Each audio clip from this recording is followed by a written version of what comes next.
I want you to picture this moment. Alabasta is a kingdom literally dying of thirst. A civil war is tearing it apart, and everything is about to be destroyed. And right in the middle of it all is a princess, screaming at the sky for everyone to just stop. And then it starts raining. We were told this was all because of Smoker. He captured a rain-making ship, and the weather just went back to normal. It was a simple, boring explanation. But what if that's only the surface of the story? Because in One Piece, Oda rarely gives us the full truth right away, and he loves to give us a logical explanation while hiding something much deeper underneath. The ship being stopped explains why rain could fall again, but it doesn't explain why it happened in that exact moment. What if Vivi isn't just a princess, but one of the most important characters in the entire history of One Piece? Let's talk about my theory that puts Vivi and her family at the center of the world's biggest secret. Before we get to the insane part, let's look at the hard facts Eiichiro Oda has already given us, because the clues for this theory are sitting right there in the manga. The Nefertari family is special. We've always known it. 800 years ago, they were one of the 20 royal families who founded the entire world government. But then, when the other 19 families moved to Merijua to become the celestial dragons, the gods of the world, the Nefertari family did something nobody could believe. They said no. They chose to stay and rule their kingdom in Alabasta. This one move made them seem like the good guys. But what if it was more than that? What if it was a strategy? A move to protect something way more important than being a god? This leads us to Queen Nefertari D. Lily.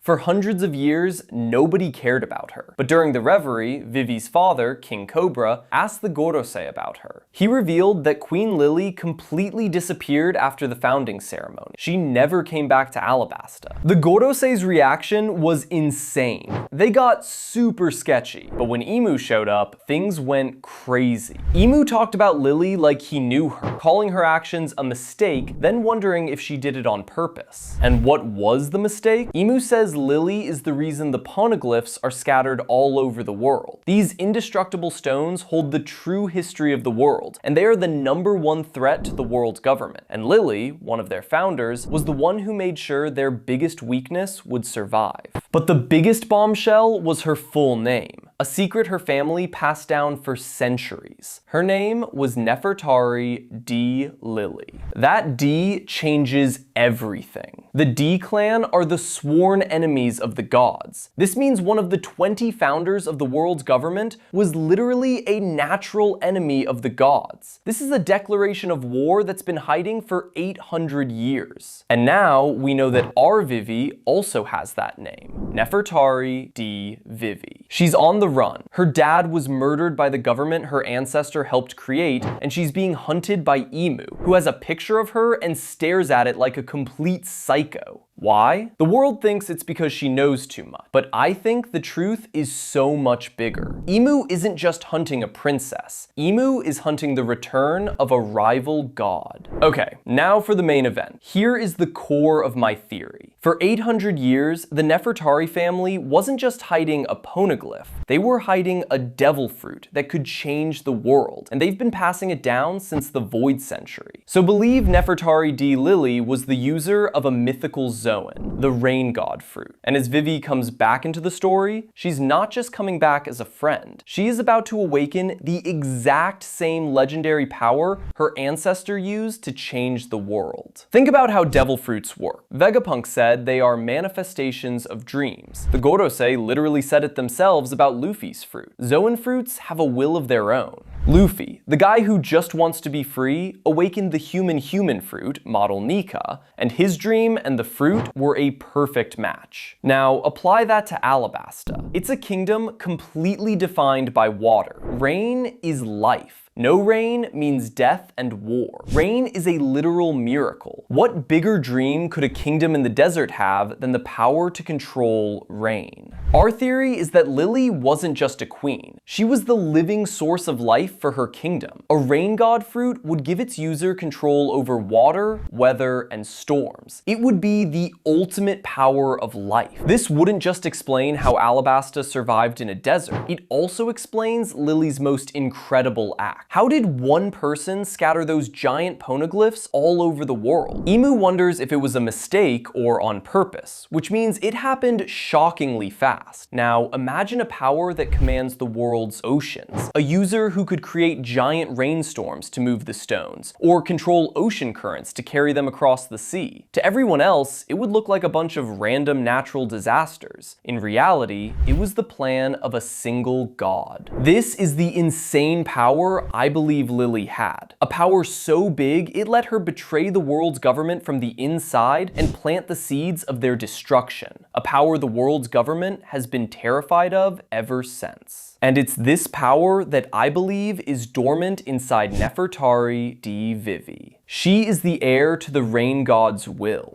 Let's go back to that moment of the Alabasta arc. The armies are killing each other. They're completely blinded by hate and Crocodile's plans. Vivi, beaten up, having failed to stop a bomb from blowing up the city, stands on the palace roof and just screams. It's not a command, it's a desperate cry. She's breaking down, just begging them to stop fighting. And at the absolute peak of her emotional breakdown, something impossible happens. A single drop of rain hits the sand, then another. Then the sky opens up, and the first real rain in years pours down on Alabasta. The fighting just stops. The soldiers stare at the sky, completely shocked. The rain washes away the blood and the hate. The official story was that Smoker busted Crocodile's dance powder ship. We know dance powder makes it rain in one place by causing drought everywhere else. So Smoker stopping that just let the weather go back to normal. It's a clean, logical, boring explanation. But this is One Piece. Oda is the master of tricking us, giving us a simple explanation only to reveal a much bigger mythological truth years later. I mean, look at Sun God Nika. For 1,000 chapters, we thought Luffy had the Gum Gum fruit. So what if the rain in Alabasta was another one of those moments? The timing is too perfect. It's too emotionally powerful to be a random coincidence. The rain doesn't just start. It starts the exact second Vivi's will to save her country hits its absolute limit. It feels less like weather and more like an answer to her scream. Think about it. When Luffy beats a bad guy, something symbolic happens. When he beat Crocodile, the man of sand and drought, the rain falls. But what if Luffy's victory only created the chance for rain, and it was Vivi's raw, untapped power that actually called it? An unconscious awakening, a burst of a hidden power triggered by extreme stress. This is a classic move.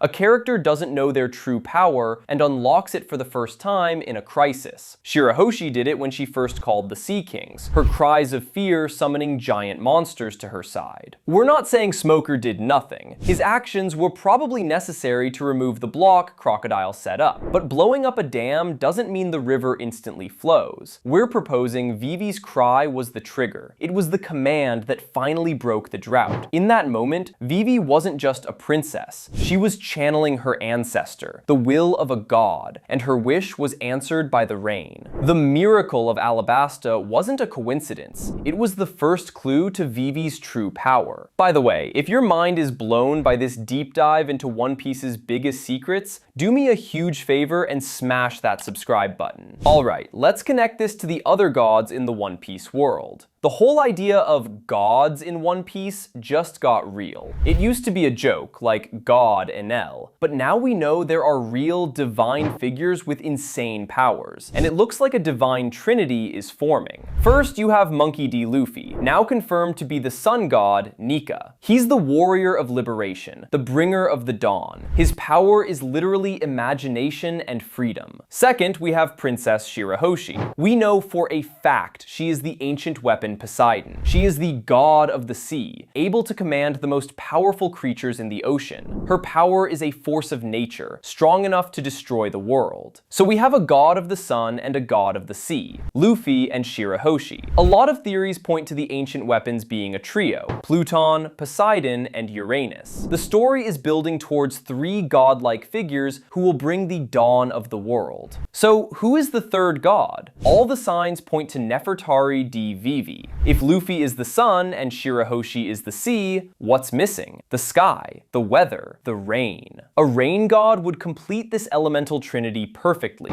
sun, sea, and sky. Think about their roles. Luffy is the chaotic force for change. Shirahoshi is a gentle soul with overwhelming power. Vivi has always been the voice of the people. Her power, the rain, would symbolize life and cleansing. It's the rain that washes away the old world so a new one can grow. But here's where it gets crazy. Both Luffy and Shirahoshi were targeted by Imu. We literally saw Imu holding Luffy's bounty poster and a picture of Shirahoshi, but there was a third picture Imu was looking at, a picture of Vivi. Why would Vivi be in the same category as the sun god Nika and the ancient weapon Poseidon, unless she had a similar hidden god power? Imu isn't afraid of princesses. Imu is afraid of other gods. This brings us back to the will of D.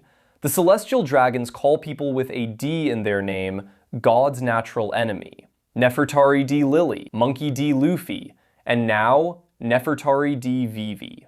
They all carry this initial. It's a destiny, the will to stand up to a false god. What could be more perfect than the natural enemies of the gods turning out to be the true gods of the world? Luffy isn't just an enemy of the gods, he is a god. It's totally possible that the D initial is the sign for people who can awaken these ancient god powers. Vivi fits the pattern perfectly. She's royalty, like Shirahoshi. She's a confirmed carrier of the will of D, like Luffy. And she's personally targeted by Imu, just like both of them. Vivi isn't just a princess who is a D, she's a D because her family has the power of a god, and that god is the god of rain. Now let's talk about the woman at the center of this 800-year-old mystery, Nefertari D. Lily. Her actions started everything, and if you believe she had a rain god devil fruit, her story goes from a political mystery to a complete epic. Imu's obsession with Lily is super personal. It's a mix of hate and fixation. Why? Because Lily didn't just outplay the 20 kingdoms. She used a power they couldn't understand or control. Let's go back to the poneglyph problem. The story says Lily scattered them. That is a massive understatement. These things are giant, indestructible cubes of stone. Moving one is a huge job. Spreading them all over the world, from the bottom of the ocean to an island in the sky, should be literally impossible. But not for a rain god. Imagine Lily using her awakened devil fruit. She could summon biblical-level floods to carry the poneglyphs over land. She could control global ocean currents to move the stones to their exact destinations, all in secret. What would have taken an army decades, she could have done in weeks. It would look like a series of natural disasters, but it was a perfectly executed plan. This explains Imu's shock and rage. Lily pulled off an impossible mission right under their noses. This also changes why she refused to go to Marijois. It wasn't just being humble, it was a strategic necessity. By staying a mortal queen, she could work without the other 19 founders and Imu watching her every move. She was a double agent from day one, a D clan member pretending to be a founder, waiting to carry out Joy Boy's last wish. And her disappearance? The records say she vanished on her way home. What if she was never going back? Someone with total control over water and weather has insane escape options. She could have created a storm to cover her tracks and sail away on a current she made herself. She became a ghost, her mission complete. The letter she left, signed Nefertari D. Lily, was her final move. It was a message to her family to protect the poneglyphs and wait for the dawn. She was passing her mission to her bloodline. This is why Imu is obsessed with Vivi. Vivi looks exactly like Lily. When Imu looks at Vivi, he sees the ghost of his greatest rival, the person who single-handedly made sure the world's true history would survive. Vivi is living proof that Lily's will, and maybe her power, never truly died. So what does this all mean for the future? How does Vivi, the rain god in waiting, fit into the Final Saga? We think her role will be nothing less than world-changing. Right now, Vivi is on the run with Morgans. This is a huge deal. Morgans runs the World Economy newspaper, the main source of news for the entire planet.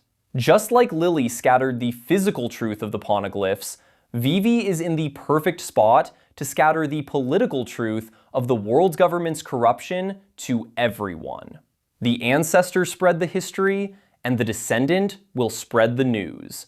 Both bring a reign of truth to a world in a drought of ignorance. But her role is bigger than that. It brings us back to Alabasta's other huge secret, the ancient weapon Pluton. The poneglyph that shows where this apocalyptic battleship is hidden is in Alabasta. For years, we've wondered why the nice Nefertari family would be guarding a weapon of mass destruction. Here's the connection. What if the power of the rain god is the key to either controlling, or more likely, stopping Pluton? Pluton can destroy islands. How do you fight that? Maybe with a force of nature that can shut it down. Imagine Pluton's cannons being useless in a massive downpour. Or the weapon itself being sunk by a tsunami summoned by the rain god. The Nefertari family wasn't just guarding Pluton's location, they were guarding the secret to containing it. This puts Vivi in the middle of the fight for the ancient weapons. The world government will want Pluton. The Straw Hats will try to keep it from them. And Vivi might be the only person in the world who holds the key. When she finally reunites with the Straw Hats, she won't be the princess who needs saving anymore. She'll return as a queen, a carrier of the will of D, and a literal god in her own right. Her awakening will probably be like Luffy's. Just as Luffy had to be pushed to the brink of death to awaken Nika, Vivi might face a moment of total despair that finally unlocks her ancestors' insane power. In the final war, we'll see the divine trinity unite. Luffy, the sun god, will bring liberation. Shirahoshi, the sea god, will command the oceans. And Vivi, the rain god, will bring restoration. After the Red Line is destroyed and the world is broken, it will be the rain that cleanses the land and lets a new world grow.